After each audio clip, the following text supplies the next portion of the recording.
রাতের সময়ে সঙ্গে আছি আমি হাফসাতুন্নেসা এবং আমি জাফর সাদিক। এবার অন্যান্য শীর্ষ সংবাদ।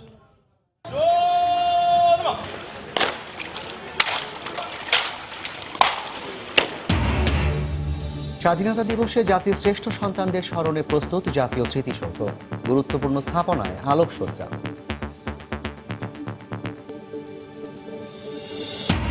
স্বাধীনতার সুফল ঘরে ঘরে পৌঁছে দিতে কাজ করছে সরকার। 1 দশকের প্রচেষ্টার ফল আজকের বাংলাদেশ। স্বাধীনতা পদক প্রদান অনুষ্ঠানে প্রধানমন্ত্রী।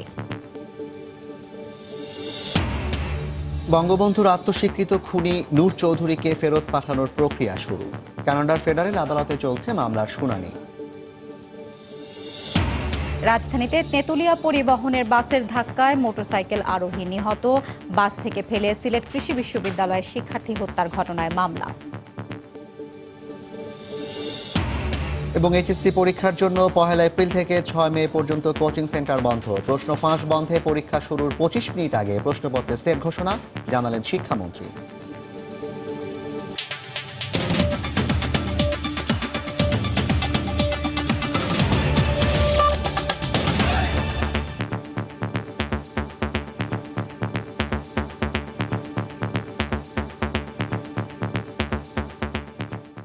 নানা আয়োজনে 1971 সালের 25শে মার্চের ভয়াল কাল রাত স্মরণ করছে বিভিন্ন সামাজিক ও সাংস্কৃতিক সংগঠন। কবিতা গানে উঠে এসেছে সে সময়ের বর্বরতার চিত্র। মুক্তিকামী নিরীহ বাঙালির ওপর বর্বরোচিত হামলার শোকগাথা শিশু কিশোরদের মুখে মুখে। মুক্তিকামী নিরীহ বাঙালির উপর বর্বরোচিত হামলার শোকগাথা শিশু কিশোরদের মুখে মুখে।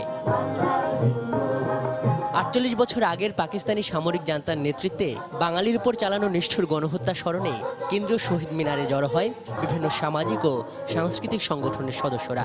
গান, কবিতা আর আবৃত্তির মাধ্যমে কাল রাতের সে ভয়াবহতা তুলে ধরেন তারা। আপনি একটু আগে দেখলেন শিশুরা মুক্তিযুদ্ধের গান করেছে। আজকে যদি আপনি কোথাও ছবি আঁকতে যান, দেখবেন যে শত শত ছেলে মেয়ে ছবি আঁকছে। এইভাবেই তো তরুণ প্রজন্ম মুক্তিযুদ্ধের প্রকৃতি ইতিহাস জানবে। এই শহীদ মিনার স্মৃতিসৌধ আমাদের বুকের ভেতর কাঁপন জাগায়। প্রতিবারের মতো এবারও ঢাকা বিশ্ববিদ্যালয়ের জগন্নাথ হল ঘিরে গণহত্যার আবহ। সেদিনের ভয়াবহতার স্মরণে শিশুদের চিত্রাঙ্কন প্রতিযোগিতা, মোমবাতি প্রজ্বলন সহ রয়েছে নানা আয়োজন। মিলিটারিরা মানুষদের মেরে ফেলেছে, তারপর কালো রাত করে এঁকেছিলাম, অনেক কিছু এঁকেছিলাম। 25শে মার্চের সূর্যাস্তের সঙ্গে সঙ্গেই রাজধানীর মানিক মিয়া এভিনিউতে পথচিত্র অঙ্কন শুরু করে বিশ্ববিদ্যালয়ের শিক্ষার্থীরা। তুলির আচরে শহীদদের শোকগাথা ফুটিয়ে তোলেন শিক্ষার্থীরা। আজকের দিনে যদিও অনেক শোকে, কিন্তু আমরা কাজটা করে অনেক আনন্দ নিয়ে, কেউ কোনো বিরক্ত নিয়ে করি না। আমাদের শিক্ষার্থী জীবনে সবাইকে জানিয়ে দেওয়ার জন্য যে আমাদের এই দিনটাতে অনেক শিক্ষার্থী, শিক্ষক থেকে শুরু করে সবাই আমাদের জন্য অনেক বড় আত্মত্যাগ করেছে। আমাদের শোকটাকে আমাদের ছবির মাধ্যমে ফুটাই তুলতে চাচ্ছি। রাজধানীর মতো রংপুর, ময়মনসিংহ সহ সারা দেশে মোমবাতি প্রজ্বলনের মাধ্যমে 25শে মার্চের কালরাত স্মরণ করে পুরো জাতি। আজহার লিমন, সময় সংবাদ। 25শে মার্চ কালরাত স্মরণে রাজধানীতে নানা কর্মসূচির আয়োজন করা হয়েছে। এই মুহূর্তে কেন্দ্রীয় শহীদ মিনারে আছেন রিপোর্টার সাতিলা শারমিন এবং ঢাকা বিশ্ববিদ্যালয়ের জগন্নাথ হলে আছেন নাজমুস সালেহী, আর মানিক মিয়া এভিনিউতে আছেন ফারুক ভূঁইয়া রবি। সরাসরি চলে যাচ্ছি তাদের কাছে। প্রথমেই যাচ্ছি সাতিলার কাছে।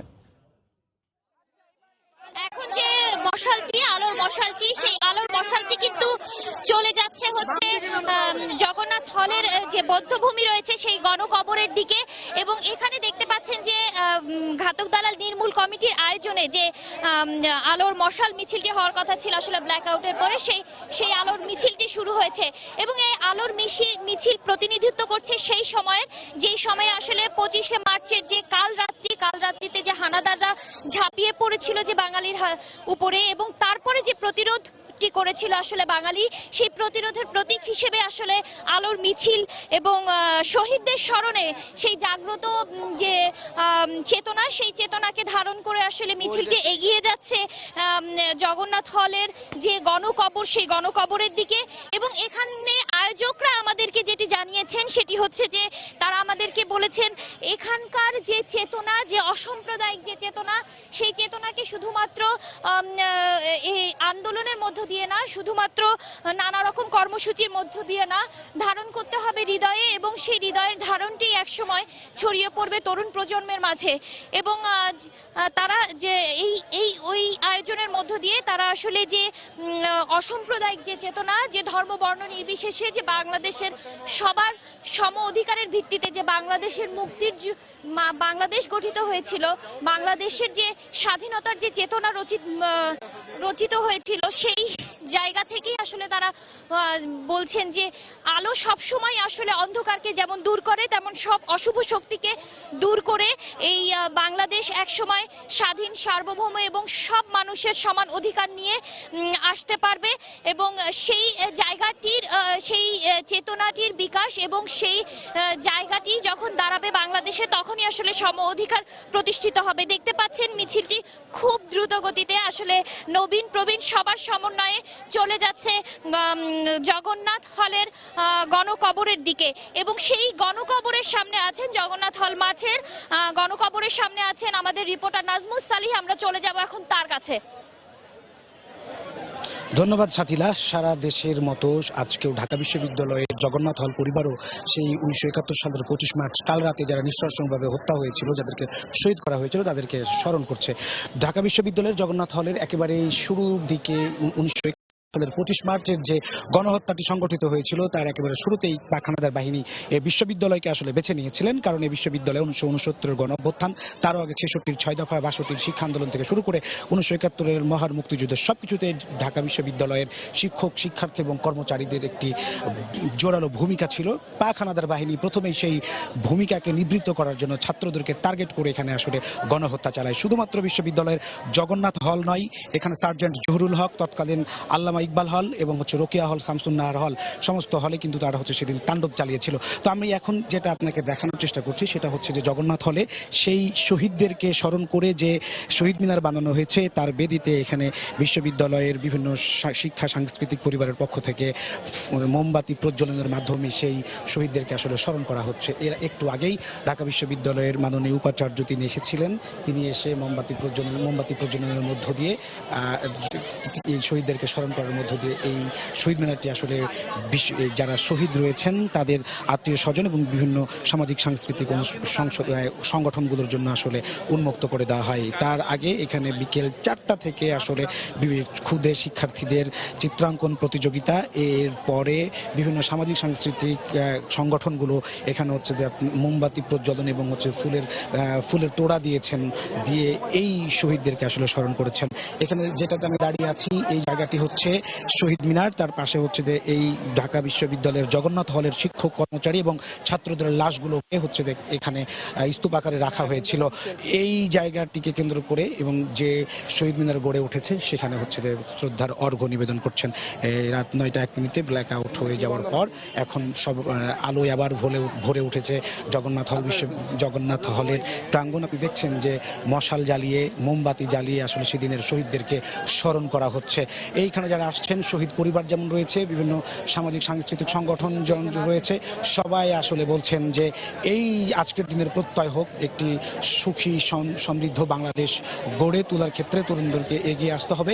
যুদ্ধাপরাধীদের বিচার আসলে কার্যকর হচ্ছে এবং বাংলাদেশ অনেকটা পঙ্কিল মুক্ত হয়েছে, কালিমা মুক্ত হয়েছে। এখন এই নতুন যে বাংলাদেশকে আমরা পেয়েছি, এই বাংলাদেশকে আসলে এগিয়ে নিয়ে যাওয়ার জন্য তরুণদেরকে দায়িত্ব নিতে হবে বলে আপনার যে এখানে যারা এসছেন তারা বলছেন যে তাদেরকে দায়িত্ব নিতে হবে। তো আমার কাছে জগন্নাথ হল থেকে এই ছিল 1971 সালের 25 মার্চ কাল রাতের শহীদদের স্মরণের সর্বশেষ। আমরা এখন শহীদ স্মরণের সর্বশেষ খবর জানতে চলে যাব মানিক মিয়া এভিনিউতে। সেখানে আছে সহকর্মী ফারুক ভুইয়া রবিন।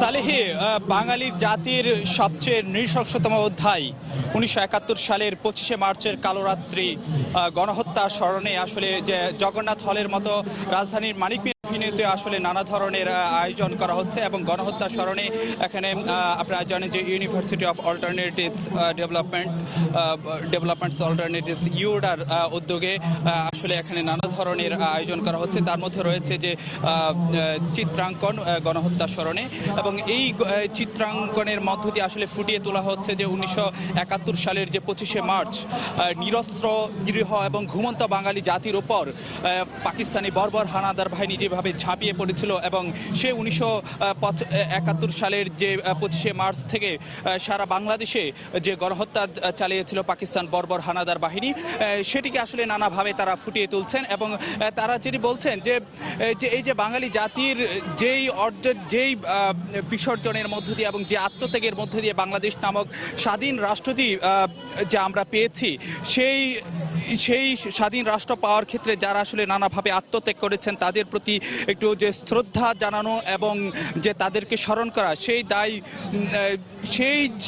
দায়ের জায়গাটা থেকে তারা আসলে এই ধরনের আয়োজনটি করেছেন। এবং এখানে আয়োজকরা আমাদেরকে যেটি জানিয়েছেন যে 1 লাখ বর্গফুট হবে যে এই চিত্রাঙ্কন, এবং সেই চিত্রাঙ্কনের মধ্য দিয়ে আসলে বাঙালি জাতির যে মুক্তি সংগ্রামের নানা ইতিহাস এবং গণহত্যার নানা অধ্যায় এখানে তুলে ধরা হবে।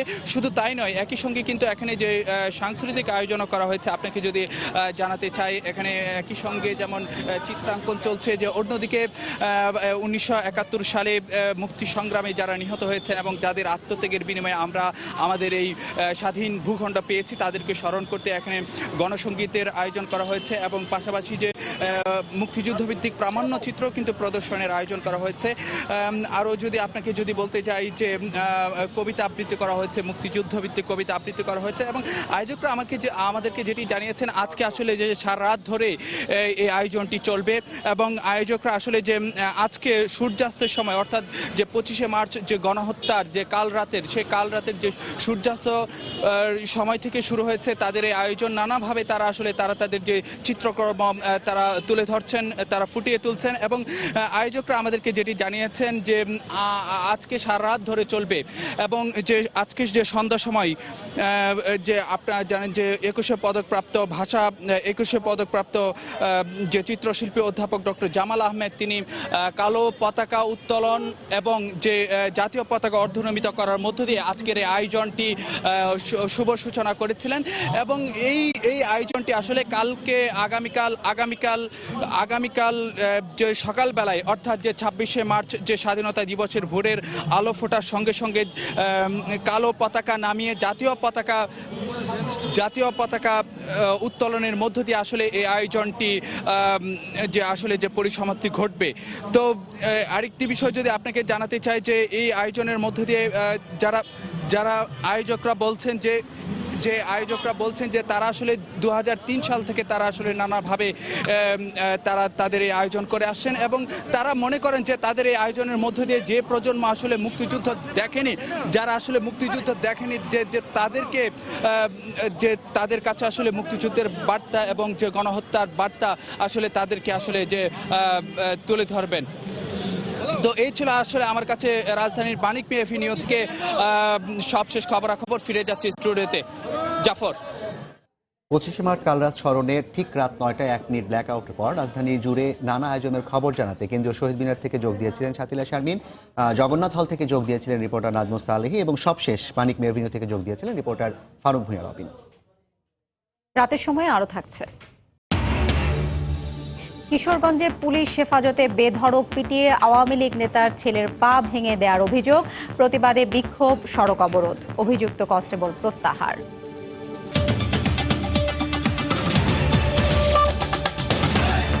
প্রধানমন্ত্রী শেখ হাসিনা বলেছেন, স্বাধীনতার সুফল প্রতিটি মানুষের কাছে পৌঁছে দেওয়ার লক্ষ্য নিয়ে কাজ করছে আওয়ামী লীগ সরকার। রাজধানীর বঙ্গবন্ধু আন্তর্জাতিক সম্মেলন কেন্দ্রে সকালে স্বাধীনতা পুরস্কার প্রদান অনুষ্ঠানে একথা বলেন তিনি। সমৃদ্ধি অর্জনের জন্যই জাতীয় ঐক্যের মাধ্যমে রাষ্ট্র পরিচালনা করতে জাতির পিতা বাকশাল প্রতিষ্ঠা করেছিলেন বলেও জানান শেখ হাসিনা।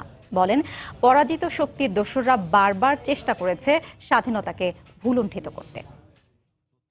সমুন্নত রাখার জন্য ৭১-এর মুক্তিযুদ্ধে যেসব মহাপ্রাণের আত্মত্যাগে স্বাধীনতা অর্জনের মধ্য দিয়ে শত্রুমুক্ত হয়েছিল বাংলাদেশ, তাদের স্মরণে প্রতি বছরের মতো এবারও সরকারের পক্ষ থেকে আয়োজিত হয় স্বাধীনতা পুরস্কার প্রদানের আনুষ্ঠানিকতা। জাতীয় দিবস এবার সোমবার সকালে রাজধানীর বঙ্গবন্ধু আন্তর্জাতিক সম্মেলন কেন্দ্রে চলতি বছর সর্বোচ্চ বেসামরিক এই নাগরিক সম্মাননা প্রদান অনুষ্ঠানে যোগ দেন প্রধানমন্ত্রী শেখ হাসিনা। স্বাধীনতা পুরস্কারে ভূষিত। জাতীয় পর্যায়ে গৌরবোজ্জ্বল ও কৃতিত্বপূর্ণ অবদানের স্বীকৃতি হিসেবে এবছর ১৩ বিশিষ্ট ব্যক্তি ও একটি প্রতিষ্ঠানকে স্বাধীনতা পুরস্কারে ভূষিত করা হয়। ৬৬ সালে তিনি ৬ দফা অনুষ্ঠানে প্রধানমন্ত্রী বলেন, অর্থনৈতিক সমৃদ্ধি অর্জনের জন্য সবার অংশগ্রহণে বঙ্গবন্ধু বাকশাল গড়ে তুললেও পরাজিত শক্তির দোসররা মিথ্যা অপবাদ ছড়িয়েছিল এর বিরুদ্ধে। জাতির পিতার যে উদ্যোগটা ছিল যে বাংলাদেশ কৃষক শ্রমিক আওয়ামী লীগ গঠন করে সকল দলকে নিয়ে জাতীয় ঐক্য গড়ে তুলে দেশকে উন্নয়নের পথে এগিয়ে নিয়ে যাওয়া এবং তার জন্য সুনির্দিষ্ট কয়টা লক্ষ্য তিনি নির্দিষ্ট করে দিয়েছিলেন, তার বিরুদ্ধে ব্যাপকভাবে অপপ্রচার চালানো শুরু হয়েছিল। শেখ হাসিনা বলেন, ২৫শে মার্চের আন্তর্জাতিক স্বীকৃতি আদায়ের জোর প্রচেষ্টা চালাতে হবে। পাকিস্তানি হানাদার বাহিনী যে আমাদের উপর যে নিরস্ত্র বাঙালির উপরে গণহত্যা চালিয়েছিল, আমরা লাখো মানুষ হারিয়েছি। কাজী এই দিনটি গণহত্যা দিবস হিসেবে যাতে আন্তর্জাতিক স্বীকৃতি পায়, সেটার জন্য আমাদের প্রচেষ্টা চালাতে হবে। শেখ হাসিনা বলেন, অব্যাহত উন্নয়নের ফলে বিশ্বের দাতা সংস্থাগুলো এখন আর করুণার চোখে দেখে না দেশকে, এটি এখন বড় অর্জন। আজকে বাংলাদেশের কথা শুনলে মানুষ। দেবাশিস রায়, সময় সংবাদ, ঢাকা। এলাকার 80% লোক আর্সেনিকে আক্রান্ত। 10 বছর 12 বছর বয়সী ছেলেগুলো আছে, তারাও আর্সেনিকে আক্রান্ত। আমি আক্রান্ত হয়ে মারা গেল, আমারও গুটি গুটি হয়ে এখন সর্বদেহের মধ্যে ছড়িয়ে গেছে। স্বাধীনতা দিবসে জাতির শ্রেষ্ঠ সন্তানদের স্মরণে প্রস্তুত সাভার জাতীয় স্মৃতিসৌধ। শ্রদ্ধা নিবেদন করবেন রাষ্ট্রপতি ও প্রধানমন্ত্রী। কুচকাওয়াজ অনুষ্ঠানের প্রস্তুতিও সম্পন্ন হয়েছে। নিরাপত্তা নিশ্চিতে আইনশৃঙ্খলা রক্ষা বাহিনীর পক্ষ থেকে নেওয়া হয়েছে পর্যাপ্ত ব্যবস্থা। অপেক্ষা আর কিছুক্ষণ, তারপরই জাতির শ্রেষ্ঠ সন্তানদের শ্রদ্ধা নিবেদন করবেন সর্বস্তরের মানুষ। স্বাধীনতা দিবসে দিনের শুরুতে রাষ্ট্রপতি মোহাম্মদ আব্দুল হামিদ, প্রধানমন্ত্রী শেখ হাসিনা শহীদদের উদ্দেশ্যে দেবেন রাষ্ট্রীয় সর্বোচ্চ সম্মান গার্ড অফ অনার। সেই কর্মযজ্ঞে চূড়ান্ত মহড়া করছেন ৩ বাহিনীর সদস্যরা। প্রস্তুত জাতীয় স্মৃতিসৌধ, ফুলে ফুলে সাজিয়ে তোলা হয়েছে চারপাশ। লাল সবুজের পতাকার আদলে সম্পূর্ণ সৌন্দর্য বর্ধনের কাজ। রং তুলির আঁচড়ে জীবন্ত হয়েছে স্মৃতি বিজড়িত স্থাপনা। ১০০ পরিচ্ছন্নতা কর্মীর অক্লান্ত পরিশ্রমে স্মৃতিসৌধ প্রাঙ্গণ সেজেছে নবরূপে। পুরোপুরি প্রস্তুত। স্মৃতিসৌধে এখন মহামান্য রাষ্ট্রপতি মাননীয় প্রধানমন্ত্রীর আগমনের জন্য। নিজেদের জীবনের বিনিময়ে যারা এনে দিয়েছে প্রিয় স্বাধীনতা, যাদের বুকে রক্তবিন্দু আজও জ্বলজ্বল করে একটি স্বাধীন পতাকায়, যাদের সর্বোচ্চ ত্যাগে আমরা পেয়েছি একটি মুক্ত স্বদেশ ভূমি। শ্রদ্ধা আর ভালোবাসায় তাদের স্মরণ করার প্রতীক্ষা তাই প্রহরবিহীন, অপেক্ষা আজীবন আর সার্বজনীন। আমরা পর্যাপ্ত নিরাপত্তা ব্যবস্থা আমরা নিয়েছি।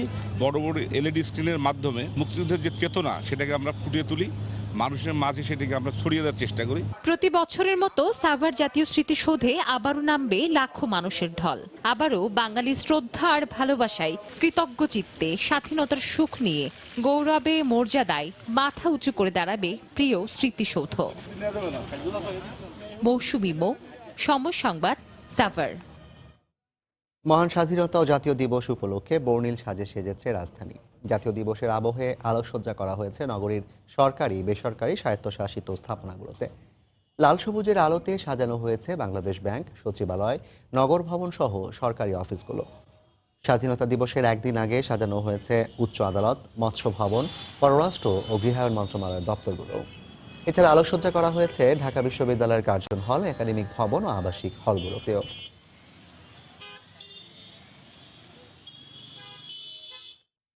জাতির জনক বঙ্গবন্ধু শেখ মুজিবুর রহমানের আত্মস্বীকৃত খুনি নূর চৌধুরীকে ফেরত পাঠানোর জন্য কানাডার আদালতে করা মামলার শুনানি চলছে। নূর চৌধুরীর অবস্থান এবং তাকে বাংলাদেশে ফেরত পাঠানোর দাবি জানিয়ে গেল বছরের ৬ জুলাই মামলাটি করা হয়। এমন খুনিকে কানাডায় আশ্রয় দেয়া আইনের শাসনের পরিপন্থী বলে মন্তব্য বাংলাদেশের অ্যাটর্নি জেনারেলের। কানাডা প্রতিনিধি শরীফ চৌধুরীর পাঠানো তথ্য নিয়ে রিপোর্ট। কানাডায় পলাতক বঙ্গবন্ধুর খুনি নূর চৌধুরীর শরণার্থী সংক্রান্ত একটি আবেদন ২০০৪ সালে খারিজ করে দেন দেশটির আদালত। ওই আদেশের বিরুদ্ধে আপিল করা হলে ২০০৭ সালে নিম্ন আদালতের আদেশ বহাল রাখেন উচ্চ আদালত। এরপর নূর চৌধুরীকে দেশে ফেরাতে গত বছর কানাডার ফেডারেল আদালতে মামলা করেন স্থানীয় আওয়ামী লীগের সাধারণ সম্পাদক আজিজুর রহমান প্রিন্স। সোমবার দেশটির ফেডারেল আদালতে যার শুনানি শুরু হয়। কানাডায় বাংলাদেশ হাইকমিশনের আসা শুনানি শেষে নূর চৌধুরীর অবস্থান সম্পর্কে জানা যাবে। ত্বরান্বিত হবে দেশে ফেরত এনে সাজা কার্যকরের প্রক্রিয়া। এদিকে অ্যাটর্নি জেনারেল মাহবুবে আলম জানান, নূর চৌধুরীকে দেশে আনার বিষয়ে বাংলাদেশ সরকার পুরোপুরি আশাবাদী। এই সমস্ত অপরাধীদের তাদের দেশে রেখে দেওয়া আমার বিবেচনায় মানবতা বিরোধী কাজ, এবং তারা তাকে ফেরত পাঠালেই অন্ততপক্ষে আমরা আশ্বস্ত হব, আমরা মনে করব যে আইনের শাসন প্রতিষ্ঠার ব্যাপারে কানাডা একটা পদক্ষেপ নিয়েছে। বঙ্গবন্ধুকে সপরিবারে হত্যার দায়ে মৃত্যুদণ্ডপ্রাপ্ত 12 জনের মধ্যে 2010 সালে 5 জনের সাজা কার্যকর হয়। বাকিদের মধ্যে খুনি রাশেদ চৌধুরী বর্তমানে যুক্তরাষ্ট্রের রাজনৈতিক আশ্রয়ে আছে। তাকে ফেরত আনার বিষয়ে যুক্তরাষ্ট্রের সঙ্গে আলোচনা চলমান। খুনি আব্দুর রশিদ পাকিস্তানে এবং শরীফুল হক ডালিম লিবিয়া অথবা জিম্বাবুয়েতে অবস্থান করছে। খুনি রিসালদার মোসলেহউদ্দিন আহমেদ জার্মানিতে আছে বলে মনে করা হয়। এছাড়া হত্যাকারী আব্দুল মাজেদের অবস্থানের বিষয়ে নিশ্চিত হওয়া যায়নি। আরেক খুনি আজিজ পাশা মারা যায় জিম্বাবুয়েতে পলাতক থাকাকালীন। সৈয়দ ইফতেখার, সময় সংবাদ। রাতের সময় আরো থাকছে।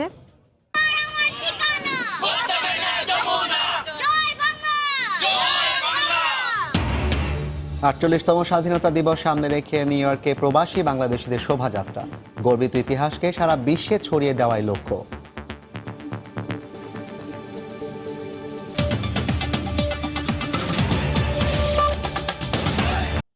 যারা গণহত্যার দোষর তাদের বাংলাদেশের রাজনীতি থেকে বিতাড়িত করার আহ্বান জানিয়েছে আওয়ামী লীগ ও 14 দলের নেতারা। বিকেলে রাজধানীর সোহরাওয়ার্দী উদ্যানের শিখা চিরন্তনে গণহত্যা দিবস উপলক্ষে নিহতদের স্মরণে ফুল দিয়ে শ্রদ্ধা নিবেদন করেন নেতারা। পরে এক সংক্ষিপ্ত সমাবেশে আওয়ামী লীগ ও 14 দলের নেতারা আন্তর্জাতিকভাবে গণহত্যা দিবস পালনের দাবি জানান। তারা বলেন, মুক্তিযুদ্ধের চেতনাকে ধ্বংস করার জন্যই গণহত্যা চালানো হয়েছিল। এদের পক্ষ নেওয়ায় বিএনপি জামাতকে রাজনীতি থেকে বিতাড়িত করার আহ্বান জানান নেতারা।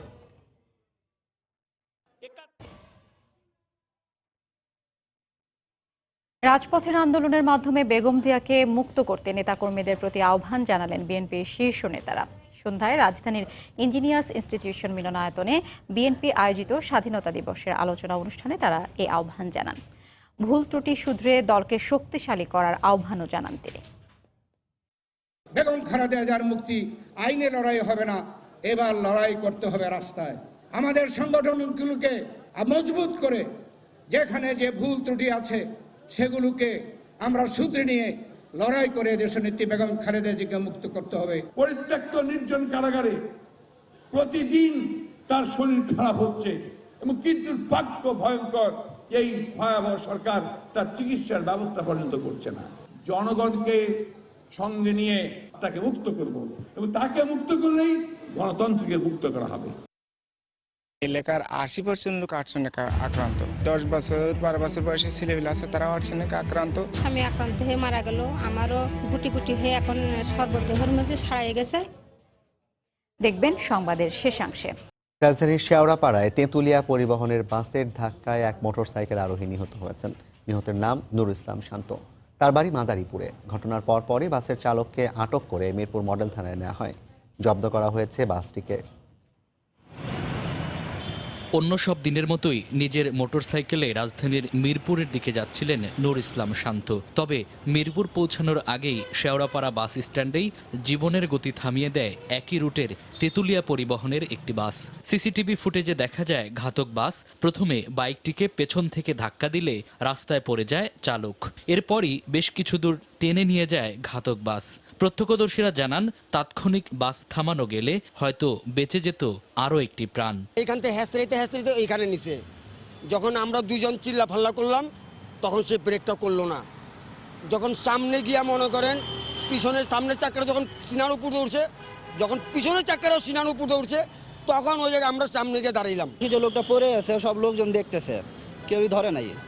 তো লাস্টে নিজেই আমি হাত দিয়ে আরেকজনকে, মানে সবাই যারা ছিল তাদেরকে বলছে ভাই একটু হেল্প করেন। তখন 2-3টা ভাই হেল্প করে গাড়িতে একটা গাড়ি, পুলিশ ভাই এসে একটা গাড়ি দাঁড় করাইলো, তো ওই গাড়িতে উঠাই দিল। উড়াই দেওয়ার পর আমি হসপিটালে নিয়ে গেলাম। ঘটনাস্থলে দায়িত্বপ্রাপ্ত ট্রাফিক সার্জেন্ট জানান, তাৎক্ষণিকভাবে তাকে উদ্ধার করে স্থানীয় একটি হাসপাতালে নেওয়া হয়। সেখান থেকে সোহরাওয়ার্দী হাসপাতালে নেওয়ার পথে মারা যান শান্ত। অবস্থা খুবই মুমূর্ষ ছিল। পরবর্তীতে জানা গেছে যে উনি মৃত, মারা গেছেন হসপিটালে যাওয়ার পরে। ঘাতক বাস চালক এবং বাসটিকে আটক করে মিরপুর মডেল থানায় সোপর্দ করা হয়েছে বলে জানান তিনি। মামুন আব্দুল্লাহ, সময় সংবাদ, ঢাকা। বাস থেকে ফেলে সিলেট কৃষি বিশ্ববিদ্যালয়ের শিক্ষার্থী ওয়াসিমকে হত্যার ঘটনায় মামলা করা হয়েছে। এ হত্যাকাণ্ডের বিচার দাবিতে ক্লাস পরীক্ষা বর্জন কর্মসূচি পালন করছেন সহপাঠীরা। শিক্ষার্থীরা জানান, আগামী 27শে মার্চ পর্যন্ত ক্লাস পরীক্ষা বর্জন কর্মসূচি অব্যাহত থাকবে।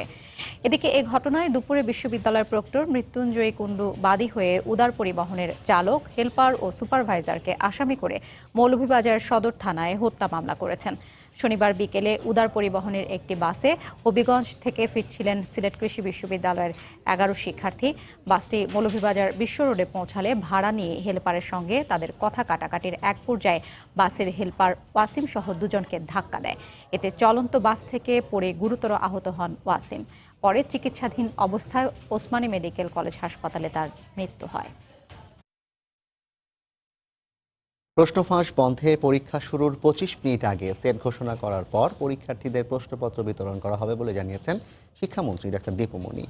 দুপুরে সচিবালয়ে এইচএসসি পরীক্ষা সংক্রান্ত আইনশৃঙ্খলা বিষয়ক কমিটির বৈঠক শেষে ব্রিফিং করেন তিনি। মন্ত্রী জানান, 1 এপ্রিল থেকে 6 মে পর্যন্ত সারা দেশে কোচিং সেন্টার বন্ধ থাকবে। নিষেধাজ্ঞাকে এড়িয়ে নানানভাবে তারা অসাধু উপায় অবলম্বন করেন এবং নানানভাবে কোচিং সেন্টার খোলা রাখার বিভিন্ন চেষ্টা চালিয়ে যান। সে কারণে আমরা বাধ্য হয়েই সকল ধরনের কোচিং সেন্টারই বন্ধ রাখছি 1 এপ্রিল থেকে 6 মে পর্যন্ত। প্রত্যেক কেন্দ্রের জন্য একজন করে নির্বাহী ম্যাজিস্ট্রেট বা ট্যাগ অফিসার নিয়োগ দিতে হবে। তিনি ট্রেজারি হতে কেন্দ্রের সচিব সহ প্রশ্ন বের করে পুলিশ প্রহরায় সকল সেটের প্রশ্ন কেন্দ্রে নিয়ে যাবেন। পরীক্ষা শুরু হওয়ার 25 মিনিট পূর্বে অর্থাৎ 30 মিনিট পূর্বে সকল পরীক্ষার্থী তাদের যার যার আসনে বসবে আর পরীক্ষা শুরুর 25 মিনিট পূর্বে প্রশ্নের সেট কোড ঘোষণা করা হবে।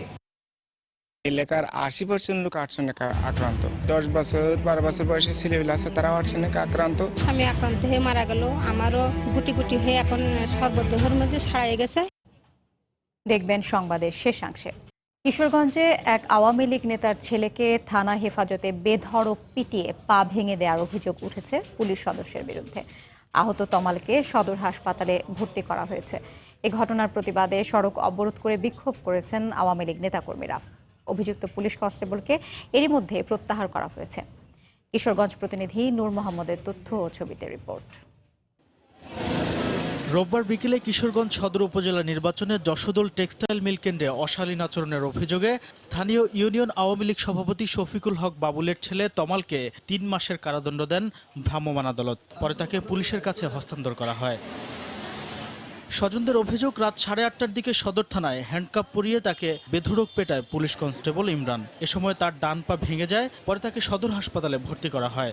ঘটনা জানাজানি হলে এর প্রতিবাদে রাতেই বিক্ষোভ মিছিল করেন স্থানীয় আওয়ামী লীগ নেতাকর্মীরা। আইনকে লঙ্ঘন করে এই ছেলেকে যারা মারধর করেছে তাদের দৃষ্টান্তমূলক শাস্তি চাই। 20 ঘন্টার ভিতরে যেমন কোর্টেজি ক্লোজ করছে, ওসি সহ স্টাফ 24 ঘন্টার ভিতরে ক্লোজ করতে হবে।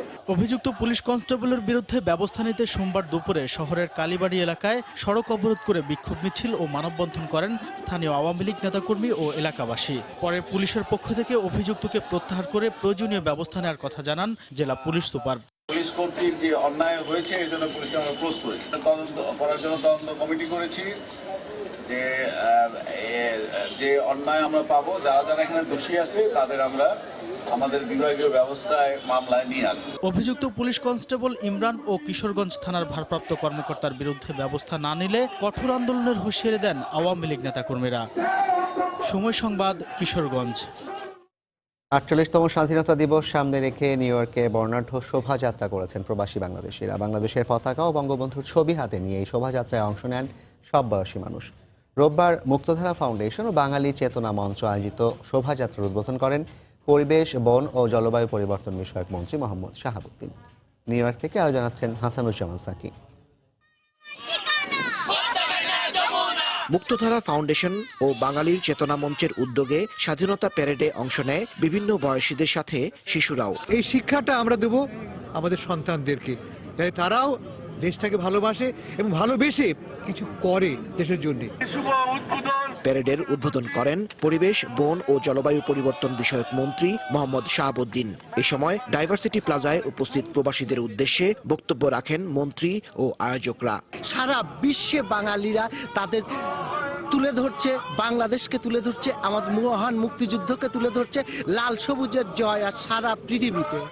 আগামী বছর বঙ্গবন্ধু শেখ মুজিবুর রহমানের জন্ম শতবার্ষিকী ও 2021 সালে স্বাধীনতার 50 বছর পূর্তি।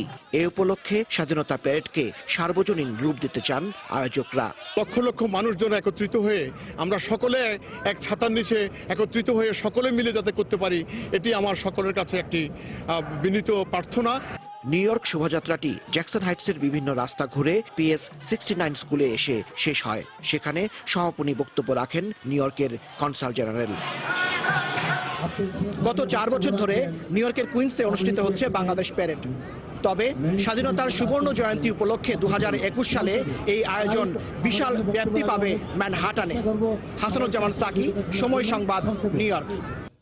যশোরের চৌগাছা উপজেলায় পানিতে মাত্রাতিরিক্ত আর্সেনিকের প্রভাবে বাড়ছে পানিবাহিত ও নীরব ঘাতক আর্সেনিকোসিস রোগ। গত 20 বছরে মৃত্যু হয়েছে অর্ধশতাধিক আর রোগাক্রান্ত হাজার হাজার মানুষ। এই জনপদের মানুষের জন্য যে পানি ব্যবস্থাপনা গড়ে তোলা হয়েছে, রক্ষণাবেক্ষণের অভাবে তার অধিকাংশই এখন অকেজো। তাই পর্যাপ্ত বিশুদ্ধ পানির জন্য টেকসই ও দীর্ঘস্থায়ী পরিকল্পনার দাবি ভুক্তভোগীদের। তবে জনস্বাস্থ্য প্রকৌশল বিভাগ বলছে সে লক্ষ্যে কাজ করছেন তারা। যশোর প্রতিনিধি জুয়েল মৃধার তথ্য ও আবুল কালাম আজাদের ছবি নিয়ে রিপোর্ট। যখন আর্সেনিক আমাদের মাড়োয়াতে ধরা পড়ে তখন আমার মেজে ভাই প্রথম আক্রান্ত হয় এবং আমার পরিবারের সবাই আক্রান্ত হয়। হওয়ার পরে আমার মেজে ভাইটা মারা যায়। মারা যাওয়ার পরপরই আমার এই আর্সেনিক দেখা যায়। দেওয়ার পরেই আমি তখন আমার অপারেশন করে আমার ফুসফুসটা বাদ দেওয়া হয়।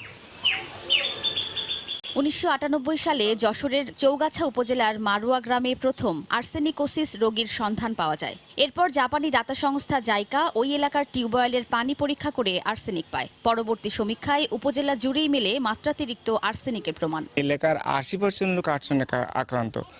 প্লাস আমাদের এলাকায় যে 10 বছর 12 বছর বয়সী ছেলেমেয়ে আছে তারাও আর্সেনিকে আক্রান্ত। আমার স্বামী আক্রান্ত হয়ে মারা গেল, আমারও গুটি গুটি হয়ে এখন সর্বদেহের মধ্যে ছড়াই গেছে।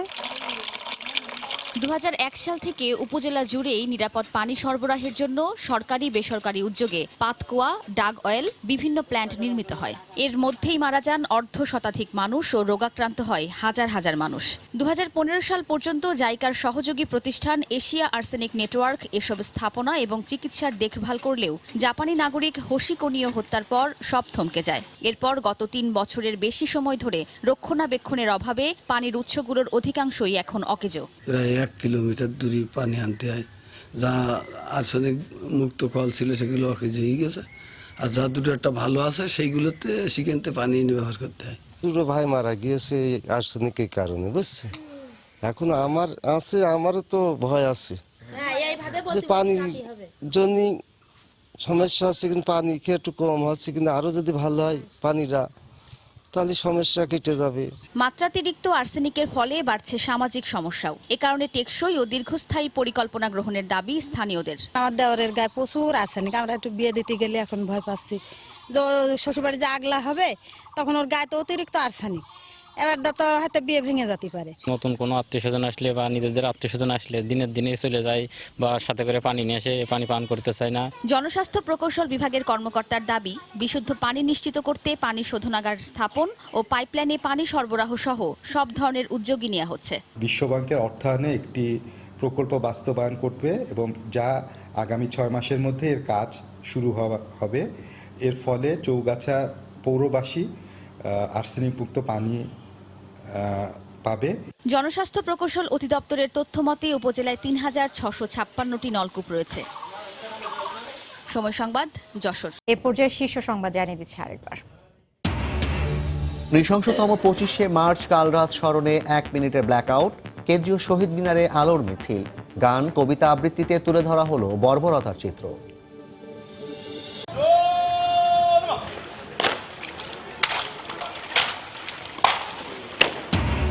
স্বাধীনতা দিবসে জাতির শ্রেষ্ঠ সন্তানদের স্মরণে প্রস্তুত জাতীয় স্মৃতিসৌধ, গুরুত্বপূর্ণ স্থাপনায় আলোকসজ্জা।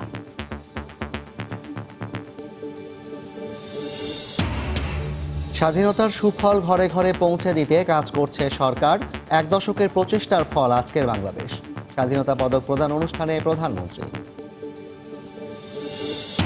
বঙ্গবন্ধুর আত্মস্বীকৃত খুনি নূর চৌধুরীকে ফেরত পাঠানোর প্রক্রিয়া শুরু, কানাডার ফেডারেল আদালতে চলছে মামলার শুনানি। এবং রাজধানীতে তেঁতুলিয়া পরিবহনের বাসের ধাক্কায় মোটরসাইকেল আরোহী নিহত, বাস থেকে ফেলে সিলেট কৃষি বিশ্ববিদ্যালয়ের শিক্ষার্থী হত্যার ঘটনায় মামলা। এই ছিল রাতের সময়। আপনার মোবাইলে সময় সংবাদ দেখতে এবং সকল খবর পেতে ডাউনলোড করুন সময় অ্যাপ। সঙ্গে থাকুন সময়।